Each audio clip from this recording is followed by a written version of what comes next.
대한민국의 조용기 목사님을 소개합니다. 임에 오파스토라스 조용기 아뽀띠 노티아 꼬레아. 사랑하는 한국 성도들이여, 이 거룩한 사명을 위하여 이 시간 함께 기도합시다. 주여, 이곳에 예수 보혈이 뿌려질지어다. 주의 보혈로 악한 영들이 떠나갈지어다. 한때는 바울의 전도 여행을 통하여 복음의 불길이 타올랐던 지역들이 주여 다시 복음이 타오르게 하옵소서. 주여, 복음 전하는 선교사님들에게 새 힘과 성령의 능력을 부어 주옵소서. 예수 그리스도의 이름으로 기도합니다. 아멘. 가정 주간 동안 부모와 자녀에 관한 문제를 가지고 여러분과 함께 은혜를 나누고자 합니다. 오늘은 부모와 자녀란 제목으로 하나님 말씀을 찾아보십시다. 부모와 자녀는 이 세상 인간관계 중에서 가장 가까운 혈연 관계인 것입니다. 자녀에 대한 부모의 사랑은 천례적이고 무조건적이며 그 가슴 속에 우러나오는 자발적인 것입니다. 아무리 해도 부모와 자녀 사이에 맺어진 이 사랑의 줄을 인간의 힘으로는 끊을 수가 없습니다.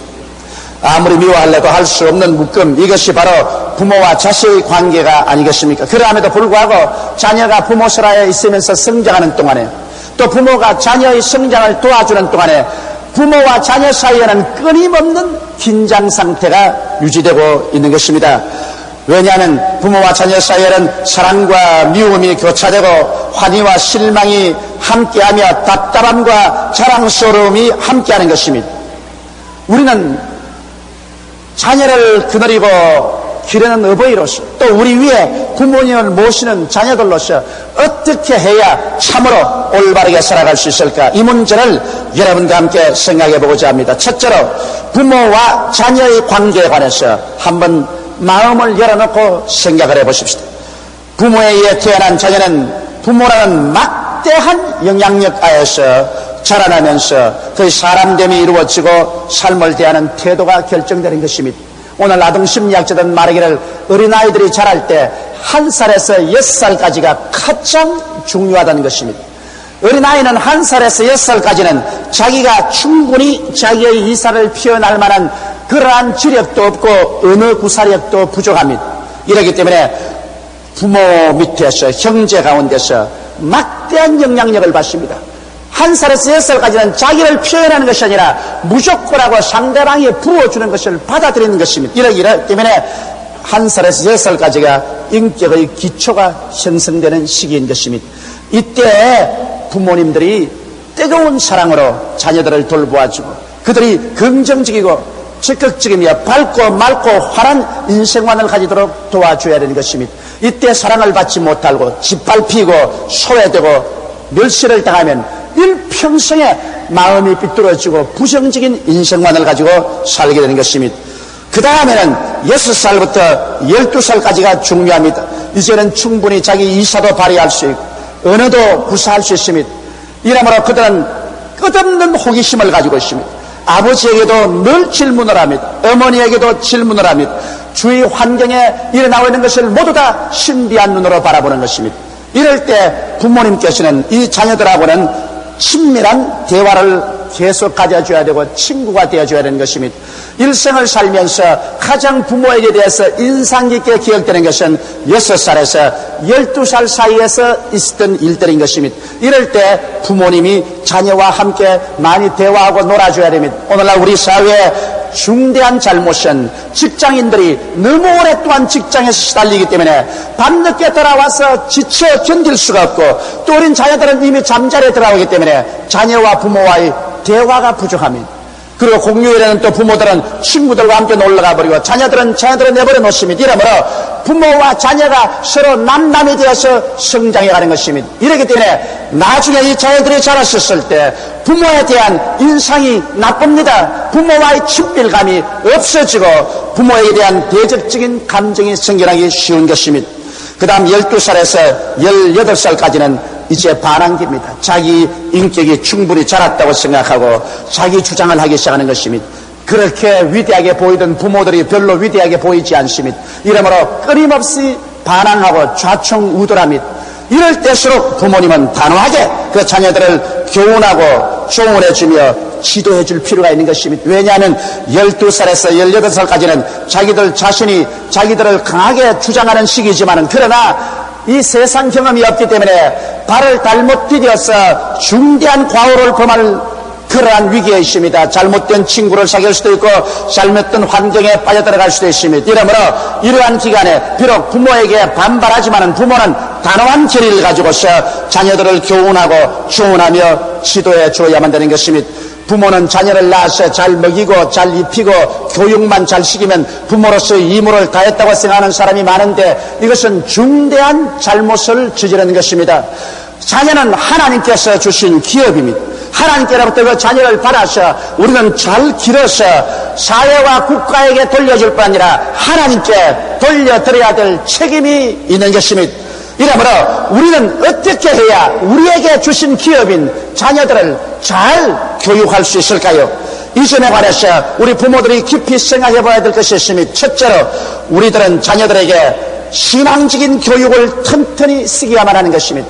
성경을 말씀하기를 사람이 온 천하를 따갖고도 자기 목숨 하나 잃으면 무엇이 유익하리요? 사람이 자기 목숨과 무엇과 바우였냐고 말하고 있습니다. 왜 우리 교회에서는 제가 적극적으로 복음을 전도하고 복음 이외에 다른 것은 설교하지 않느냐고 그런 질문을 많이 받습니다.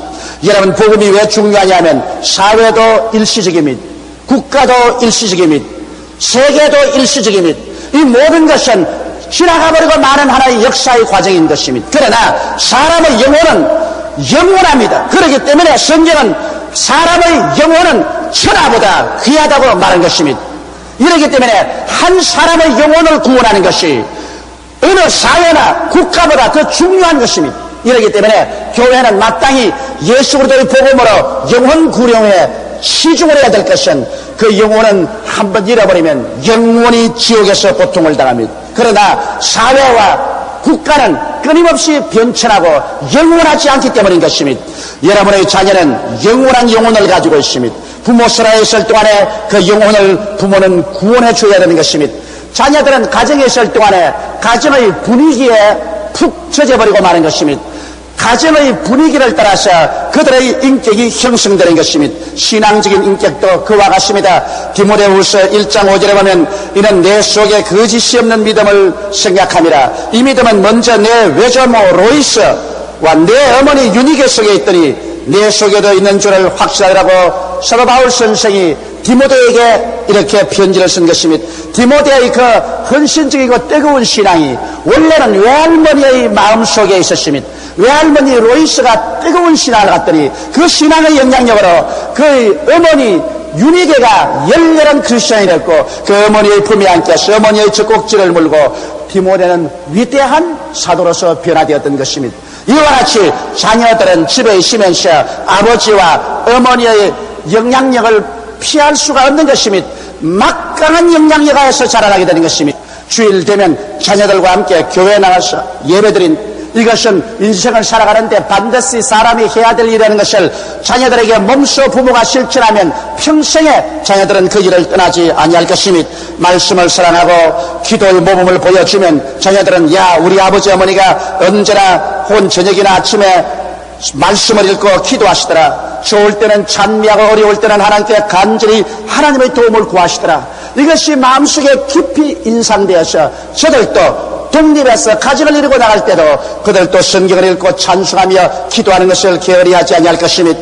자녀가 부모 품에 있을 동안에 확실히 예수를 구주로 믿도록 여러분 자녀하고 신앙 문제를 토의하고 예수 그리스도를 자세히 가르쳐주고 중생을 확실히 하도록 부모님께서 도와주는 것은 부모의 의무인 것입니다. 이것이 바로 자녀 교육에서 부모가 취해야 될 가장 중요한 것입니다.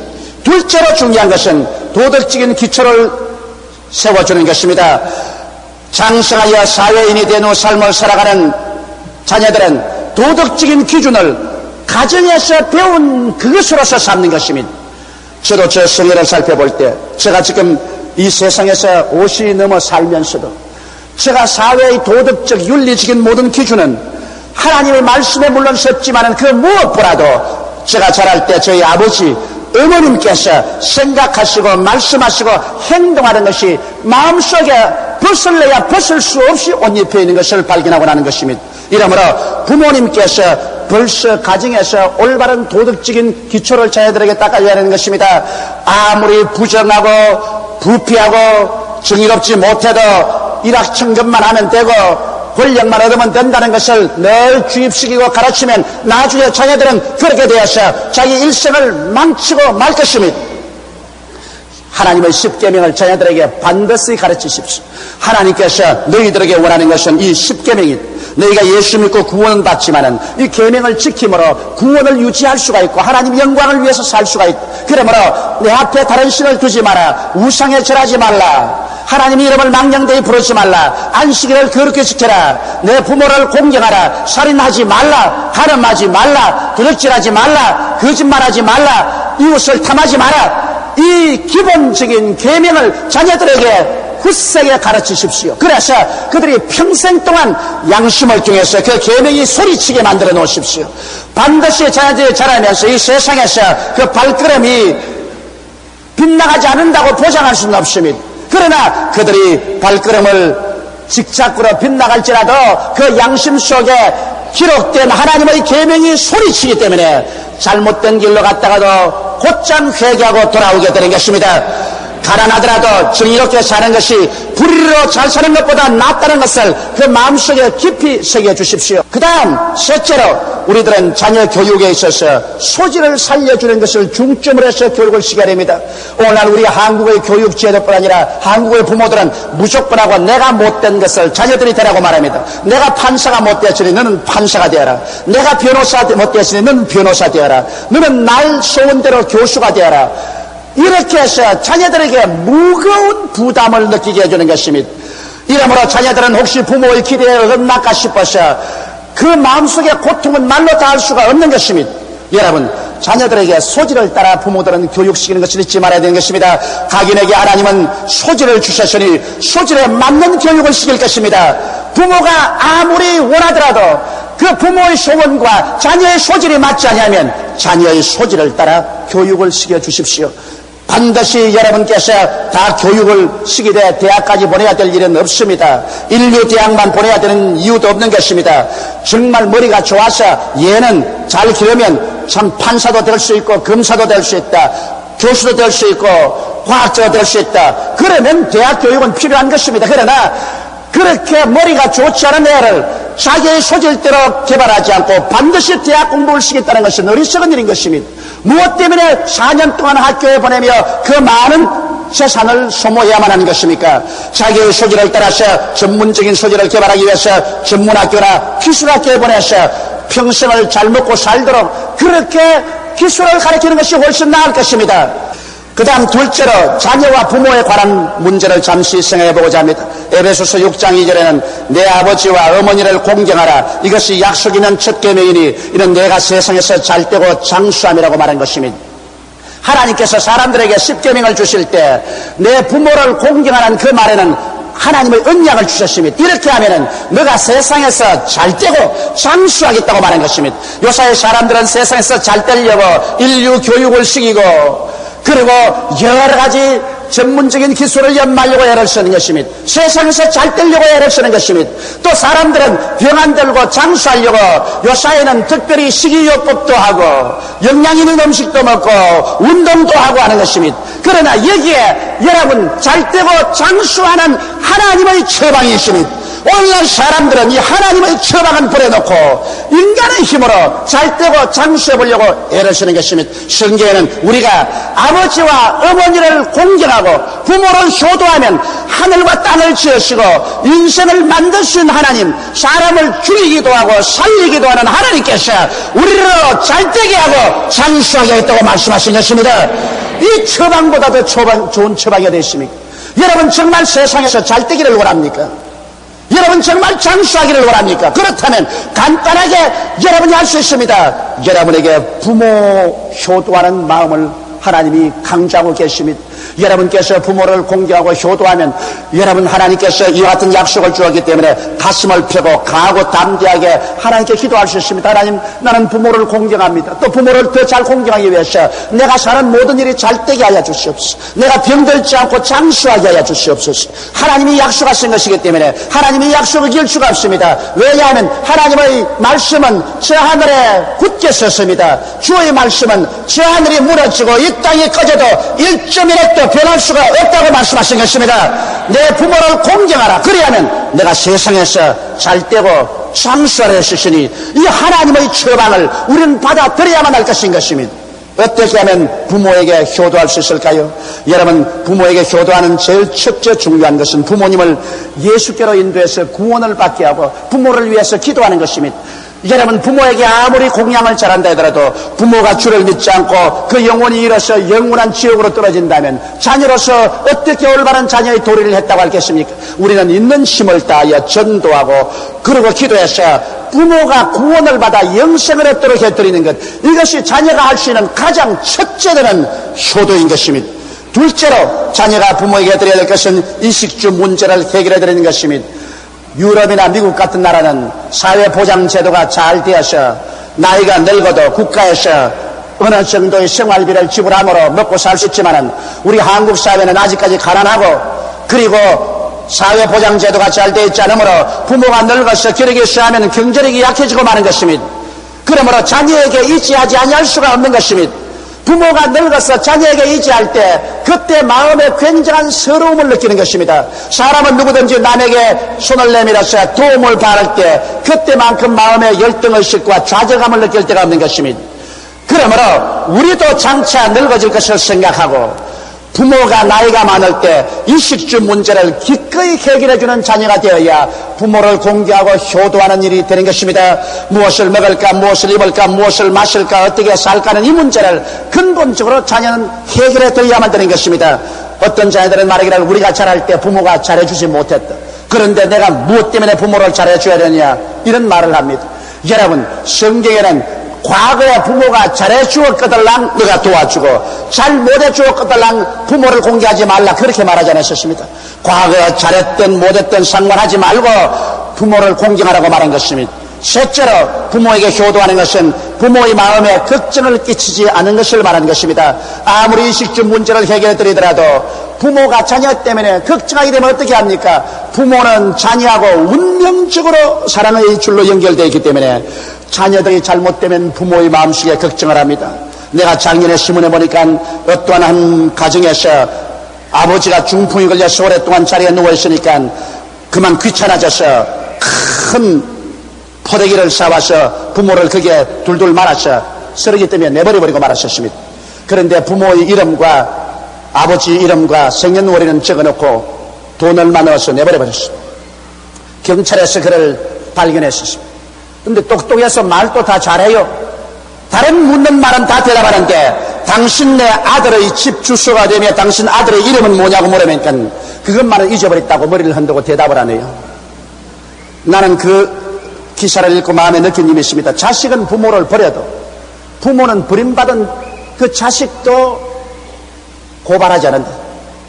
왜? 자식의 이름과 주소를 말하면 반드시 벌받을 테니까 자기를 버린 자식의 이름과 주소를 말하지 않는다. 잊어버렸다고 말합니다. 부모와 자식은 어찌할 수 없이 운명적으로 이렇게 사랑으로 연결되어 있습니다. 이러므로 자식이 방탕하거나 가정을 파괴하거나 범법행위를 하거나 하면 부모의 마음속에 끝없는 걱정을 끼쳐주기 때문에 이러므로 부모의 마음속에 걱정을 끼치지 않은 것이 또한 효도인 것입니다. 그리고 넷째로 길러준 은혜에 보답하는 생활을 해야 되는 것입니다. 부모님께서 길러주신 은혜에 우리는 보답하는 것으로 언제나 좋은 것을 부모에게 나누어야 되는 것입니다. 좋은 음식도 대접해드리고 철철히 옷도 해드리고 또 돈도 들여서 부모님이 즐겁게 잡수고 싶은 걸 사잡수고 여행도 할 수 있도록 우리가 할 수 있는 힘은 최선을 다해서 부모에게 도와드려야 되는 것입니다. 어버이 살았을 때 섬기기란 다여라. 지나간 후면 애달다 어찌하리. 평생에 고치 못할 일 이뿐인가 하느라고 예시인은 노래했었습니다. 곧장 부모가 떠나고 난 다음에 그 다음 아무리 후회한들 무슨 소용이 있습니까? 살아있을 때 우리가 정성을 다하고 나면 부모가 떠나고 난 다음에도 마음속에 그렇게 흡족할 수가 없을 것입니다. 이러므로 길러준 은혜에 보답하는 이와 같은 생활을 해야 될 것입니다. 다섯째로 행복한 가정을 이루고 사는 것이 또한 부모에게 효도하는 것입니다. 저는 30년 목회 생활을 하면서 추운 겨울날 이런 새벽에 교회 나가보면 담요 하나 덮어쓰고 밤새도 교회에서 떨면서 기도하는 나이 많은 할머니들을 찾아냅니다. 왜 이렇게 떨면서 기도하고 있습니까 하면 자식 때문에, 도박하는 자식, 술 취한 자식, 방탕하는 자식들 때문에 자기 다른 자식들이 잘 살고 그 집에 가서 대우받을 수 있음에도 불구하고 그 추운데 그 교회 나와서 밤새도록 떨면서 눈물을 흘리고 기도하는 것을 보았었습니다. 이걸 볼 때 우리 자신이 부부간에 인정이 있고 부모 자식 간에 인정이 있어서 행복한 가정을 가지고 살면 부모에게 특별히 다른 것 안 해더라도 그걸 보고 늘 마음이 만족한 것입니다. 그 다음 여섯째로 우리들은 착한 행실로 세상에서 칭찬을 받아 부모의 이름을 영화롭게 해주는 것이 큰 효도가 되는 것입니다. 야, 아무개 아들 보아라, 아무개 딸 보아라.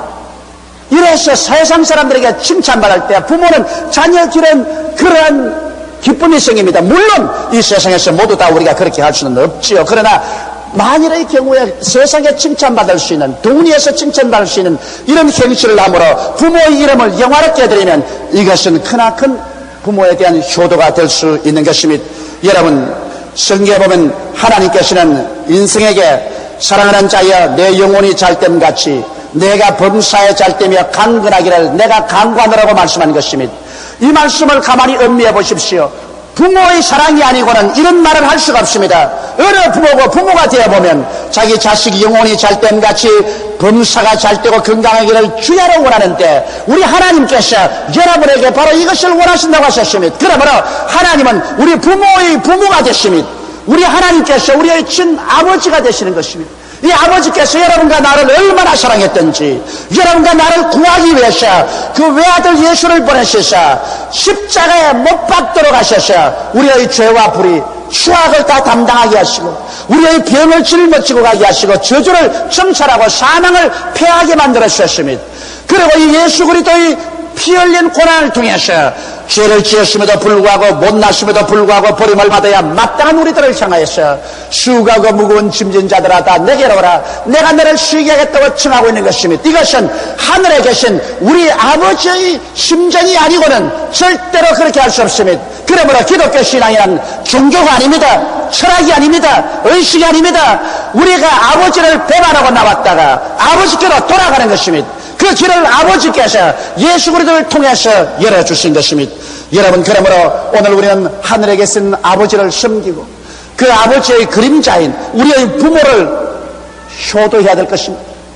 눈에 보이는 부모를 섬기지 못하는 자가 눈에 보이지 않은 하늘의 부모 되신 하나님 아버지를 어떻게 섬긴다고 말할 수 있는 것입니까? 그러므로 지상에서는 눈에 보이는 부모에게 공경하고 효도하며 그 다음 하늘에 계신 우리 아버지를 우리가 지성으로 받들어 섬겨야 될 것입니다. 이렇게 할 때 우리 하나님께서는 하늘문을 여시고 여러분에게 세상에서 잘되고 장수하는 은혜를 베풀어 주실 것입니다. 오늘 이 어버이 주간에 특별히 우리 가슴에 손을 얹고 생각해보고 싶은 것은 나는 참으로 올바른 어버이 노릇했는가, 내가 정말 효성스러운 자녀 노릇했는가 한번 깊이 반성하고 생각해봐야 되겠습니다. 타성에 젖어서 남이 다 그렇게 사니 나도 그렇게 산다고 하지 말고 정말 참된 아버지 되었느냐, 참으로 좋은 어머니 노릇했느냐, 정말 참 좋은 자식 노릇하고 있느냐, 이것 한번 우리 깊이 뼈저리게 한번 생각해 보십시다. 그러고 난 다음 오늘이라도 늦지 않으니까 좋은 어버이, 좋은 자녀가 될 수 있도록 하나님께 도움을 구하는 우리들이 되십시다. 다 같이 고개 숙여 기도드리겠습니다. 사랑이 많으시고 거룩하신 우리 아버지 하나님, 이 어버이 주간에 우리 마음속에 깊이 생각해 볼 수 있도록 도와주시옵소서. 우리도 한때는 자녀였고 또 이제는 자녀를 가진 부모들이 되어 있습니다. 하나님 아버지여, 저희들에게 지혜와 총명을 주시고 능력을 주셔서 우리에게 맡겨준 자녀들을 참으로 하나님 앞에서 잘 길러서 사회와 국가와 하나님께 돌려드릴 수 있도록 도와주시옵소서. 우리를 진자리 마른자리 갈아 누우며 손발이 닳도록 수고해서 낳으시고 길러주신 부모님께 진실로 공개하고 효도를 다하는 자녀들이 되게 도와주시옵소서. 아버지, 이를 우리가 잘못했으면 오늘 크게 뉘우치고 회개하고 훌륭한 어버이, 훌륭한 효도하는 자녀들로 변화되게 도와주시옵소서. 예수님 이름 받들어 기도드리옵나이다. 할렐루야. 아멘. 목사님 감사합니다. 구독과 좋아요는 제작하는 데 힘이 됩니다. 감사합니다.